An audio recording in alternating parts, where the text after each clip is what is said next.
members, welcome back to the Abingdon Co channel. My name is Abingdon and this is where we go on adventures with women in non-traditional industries.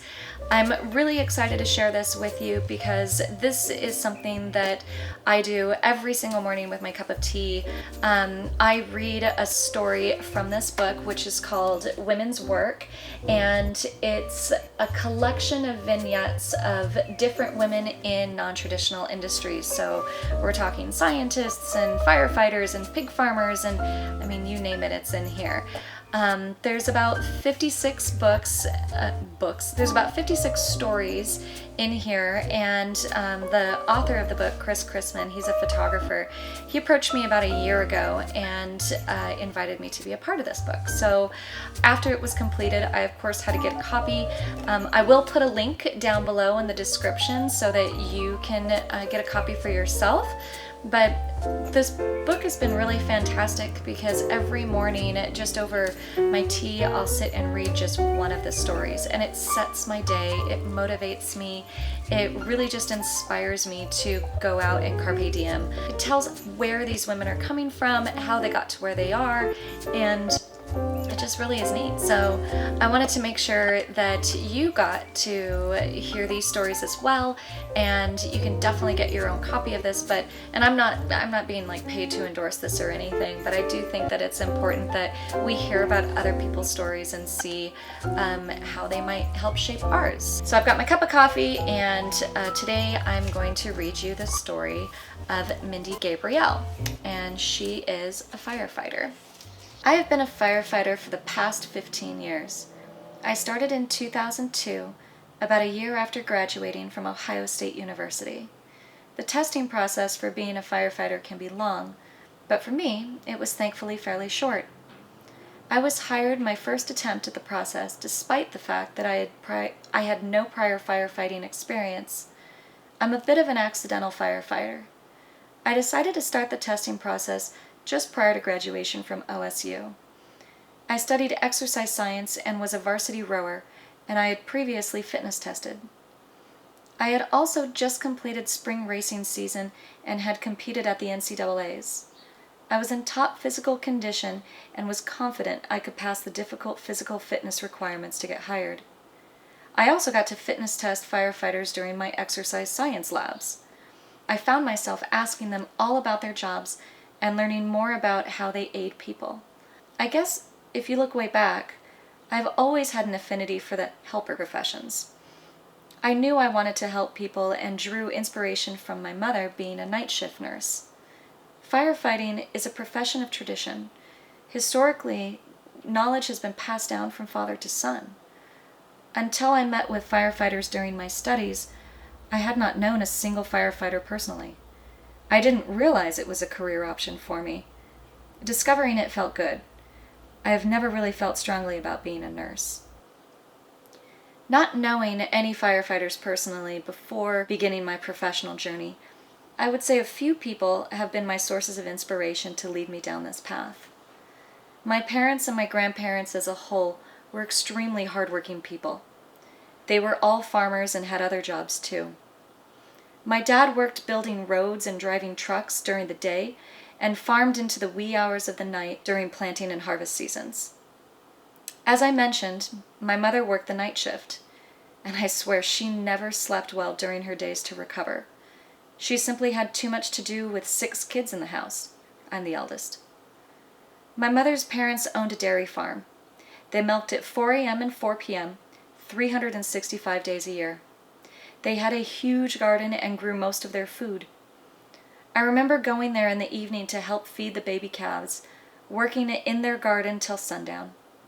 My dad's parents had a large farm, and we all baled hay in the summers. I recall my grandmother climbing up in the hayloft off the wagon and stacking square bales well into her 60s. I was always told that you don't get anything without working hard. Growing up in a small farming community made it easier to relate to the guys, too, as many of us shared similar backgrounds. Aside from my family and community, another big inspiration was Lou O'Brien Burrell, my first-year rowing coach at Ohio State. I had never met anyone like her.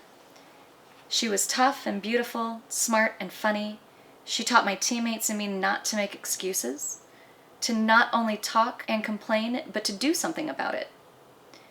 She said things like, "You are only scratching the surface of what your body can do, and you can do anything for 2 minutes."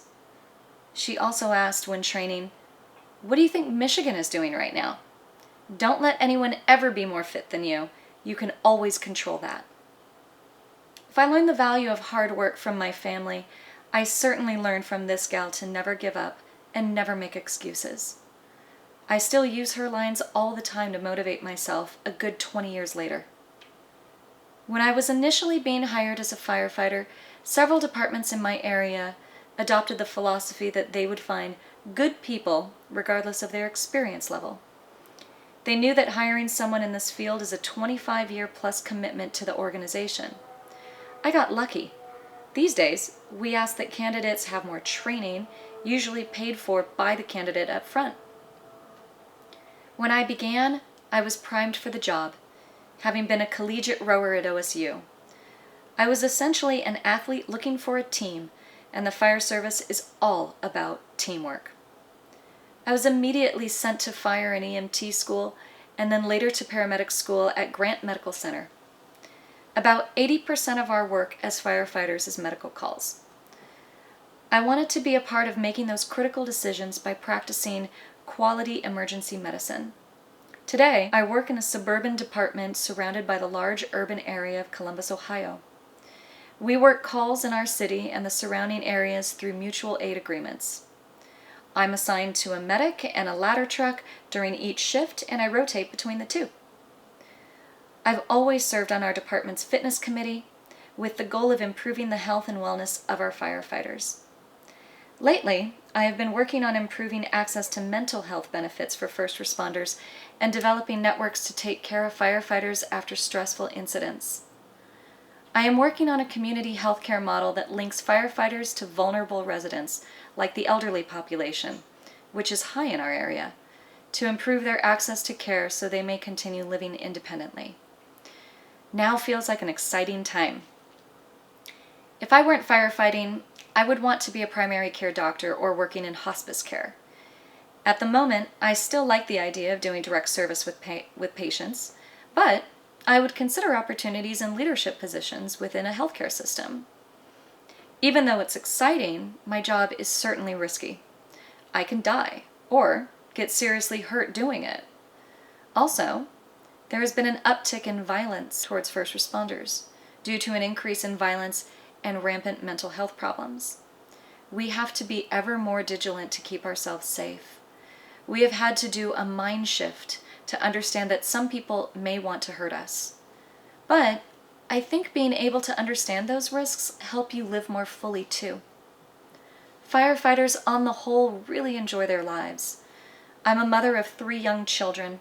I would not like to leave them in this world yet. We have many more adventures to take and lessons to learn together. I would certainly like to see more women join this career. At this point, it doesn't bother me being the extreme minority because I have discovered a network of women across my area. We are scattered about, but we have found each other and there is great support amongst us. This career is not for everyone. You really have to commit to the lifestyle. No matter what is going on in your life, whether you're young and free or nursing an infant at home or taking care of your aging parents, the job is always 24 hours on, 48 hours off, usually for 25 plus years. You can't stop for a while and come back to it. You're either in or you're out. That is no easy task, given all of the obstacles life throws at you. I've been lucky to have a supportive partner at home to help out. There have been numerous times when my babies were very young that I realized that it was not normal for a mother to leave her kids for 24 hours. I think that is hard for many partners to understand because we often build our families around examples from our childhood. My husband, who's also a firefighter, and I had few examples of families that work like ours. We felt like we were really making it up as we went. Our kids seem fine, and I have had a lot less negative feedback than you might expect, Mostly, people have trouble understanding how we work into traditional gender roles. I think all working mothers are doing 2 full-time jobs with a lot less time to do it. I don't know many women that work outside the home who are not also crushing it when it comes to taking care of their kids and their homes. In the beginning, people assumed I was not going to stay at my job after I had kids. They didn't like that I was filling a spot that a more committed male candidate might want. But there's no use arguing with people who have those opinions. I don't feel like dying on those hills. I have put very little value in stereotypes. I let people speak for themselves. I love working on my mental health and community healthcare models. I'm toying with the idea of working toward promotion to officer and beginning to think about my retirement job. If it requires schooling, I would start preparing for that soon. I don't see myself stopping working for a very long time.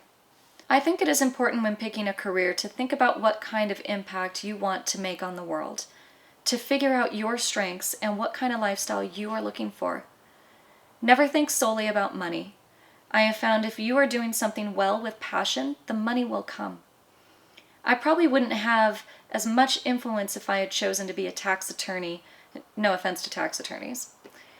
Your job can open doors for your personal advocacy work. It certainly has in my life. It has been a true gift to have this profession. I feel that I have seen lifetimes of pain, of sorrow, and immense joy. I work with some of the most kind and hardworking people I have ever met. We get to do incredibly hard things in our job, not only tasks that require great physical strength, but great mental strength. Our job forces us to feel, to empathize with those experiencing the tragedies that we are witnessing. We see the best and worst in people. A firefighter's mind is one that has captured all of humanity. This is both beautiful and terribly sad. We need to take care of one another. I don't think I would have survived this profession without my strong female friendships, 3 children, and a supporting husband. I have my rowing teammates and my book group gals, strong women helping strong women. My husband is a rock star too. Women can do anything they put their minds to, but you can't do anything on your own.